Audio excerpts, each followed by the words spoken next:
Helai ke pon ka du thaila tu ka kamun ma khan ka ril ro om renga ka har cha kan sa nga lange ma se tu na zo podi shai du le choi do a su lung len bia tu shil du moi do lo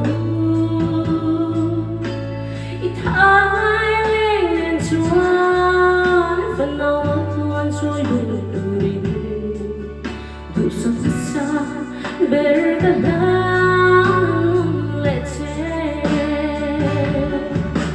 chân tu qua re la lu re ma oi lo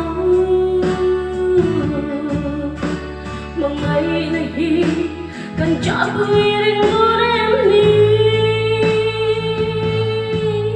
sam me lin đi lo mà se rau thale taling đi về anh soi bia ra la